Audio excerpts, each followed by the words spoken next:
Hello, and welcome back to Today We Remember. Ronda Massie, the wife of U.S. Representative Thomas Massie, passed away, as announced by the Kentucky congressman in a heartfelt social media tribute. He described her as his high school sweetheart, the love of his life for over 35 years, and the mother of their 4 children. No details about her age or cause of death were provided. Representative Massie shared photos of their family and mentioned their recent visit with their grandson to Mount Rainier in Washington. He praised Ronda's academic achievements and dedication to her family, highlighting her role as valedictorian in high school, her acceptance to MIT and Harvard, and her mechanical engineering degree from MIT. Thomas Massie, an MIT-educated libertarian-leaning Republican, was first elected to Congress in 2012. He recently secured another term by winning the May primary in his northern Kentucky district, facing no Democratic opponent in the fall. The congressman's tribute emphasized Ronda's intellect, kindness, and the deep love they shared. Paul Sperry, a tenor renowned for championing American art songs and contemporary works, died on June 13th in Manhattan at 90. His death was due to heart failure, confirmed by his son Ethan. Sperry, a Harvard Business School graduate, transitioned to singing in his late 20s, gaining acclaim for his intelligent approach and understanding of texts. He carved a niche performing songs by living composers and challenging late 20th century pieces by Karlheinz Stockhausen and Hans Werner Henze. Despite some critics noting limitations in his upper range, Sperry's precise musicality, linguistic command, and dramatic sense were consistently praised. He delighted in performing works by lesser-known composers and was particularly drawn to American music, feeling he offered something special in this repertoire. Sperry also had a significant teaching career at the Juilliard School and Manhattan School of Music, mentoring young singers. He recorded numerous works, including Schubert's Winterreise, and premiered many pieces, including Leonard Bernstein's Dybbuk Suite. Survived by 3 sons and 7 grandchildren, Sperry's wife, sculptor Anne Sperry, predeceased him in 2008. His son Ethan noted, "He fell into American contemporary music, and that was the best thing that ever happened to him."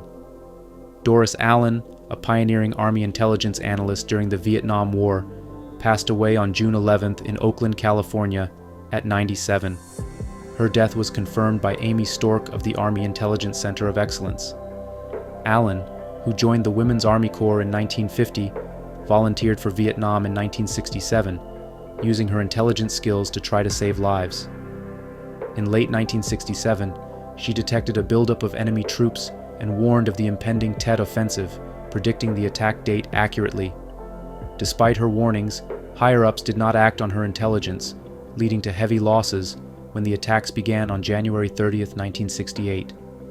Allen believed prejudice against her as a black woman contributed to her warnings being ignored.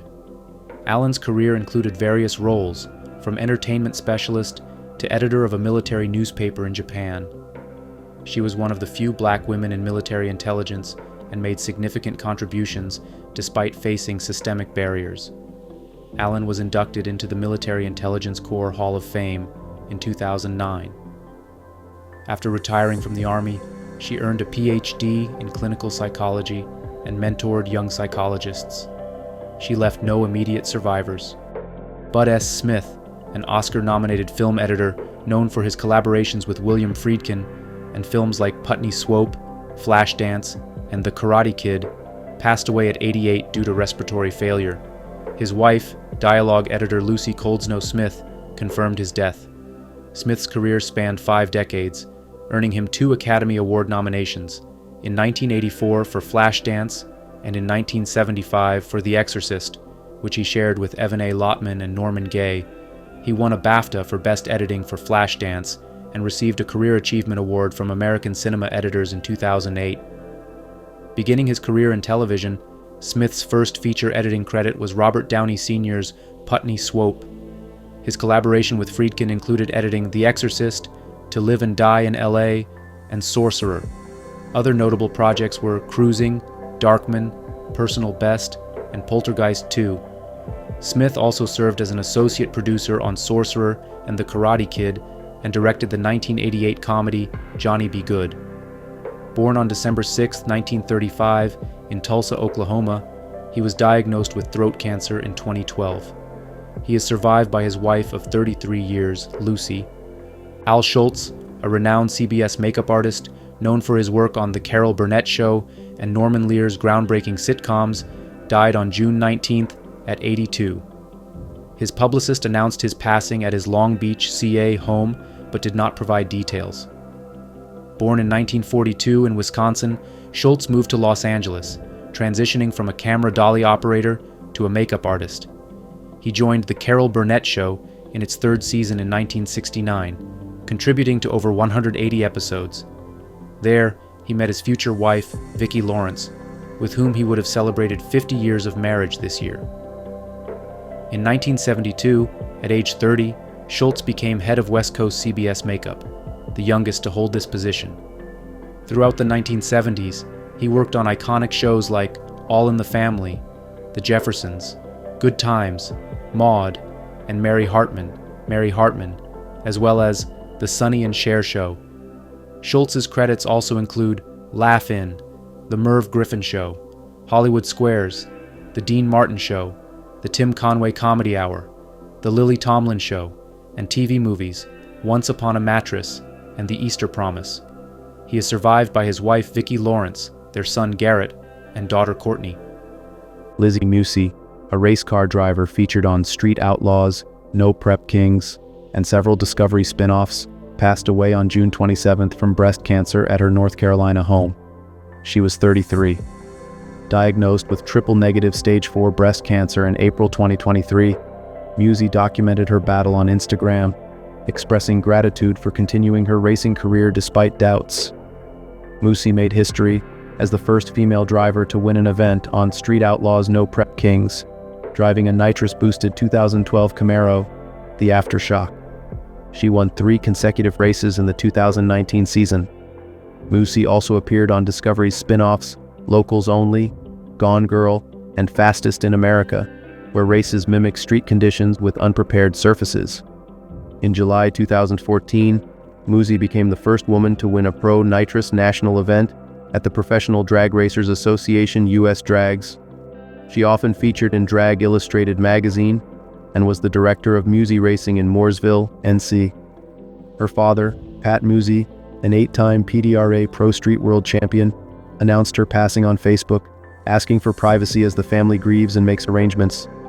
Stephanie Leifer, a former programming executive with a 28-year tenure at ABC Signature and ABC, passed away from cancer at 56. Leifer most recently served as head of current programming at ABC Signature, part of Disney Television Studios. Before that, she held a similar role at ABC Studios since 2010. Leifer joined the studio in 2006 after a 12-year stint at ABC, where she advanced from an assistant in the Movie of the Week department to an executive in current programming, drama development, and comedy development. She was also SVP of comedy development for ABC, joining the network in 1994. Disney Entertainment Television expressed deep sorrow over her passing, highlighting her significant creative impact and cherished relationships within the company and the industry. They extended condolences to her family, including her husband Jonathan and their children, Amelia and Noah. Leifer began her career as a production associate at WGBH-TV in Boston and worked as a literary assistant at Writers and Artists Agency. A private funeral and a celebration of life will be held in her honor. Martin Mull, the celebrated actor known for his roles in Arrested Development, Roseanne, and Mary Hartman, passed away at 80. His daughter Maggie Mull announced his death on Instagram, expressing her heartbreak and sharing that he died at home on June 27th after battling a long illness. She highlighted his multifaceted talent and enduring sense of humor, noting his memorable Red Roof Inn commercials as a testament to his unique comedic style. Mull's nearly 50-year career included a variety of significant roles. He portrayed twins Barth and Garth Gimble in Mary Hartman, Principal Willard Kraft in Sabrina the Teenage Witch, Leon Karp in Roseanne, and Russell in 2.5 Men. In Arrested Development, he played Gene Parmesan, the Bluth family's private investigator, delighting Lucille Bluth, Jessica Walter, with his surprise appearances. In 2016, Mull received an Emmy nomination for his role as political aide Bob Bradley on HBO's Veep. His notable film credits include Mr. Mom, Clue, Mrs. Doubtfire, Jingle All the Way, and Killers. Mull is survived by his wife, Wendy Haas, and daughter Maggie Mull, who fondly remembers him as a beloved father, husband, and friend to many, including numerous dogs. His legacy as a versatile actor and comedian will be cherished. If this tribute has touched you, please like and subscribe to help us continue honoring those whose legacies live on. Feel free to share your thoughts and memories in the comments below. Together, we keep their spirit alive. Until we meet again, take care.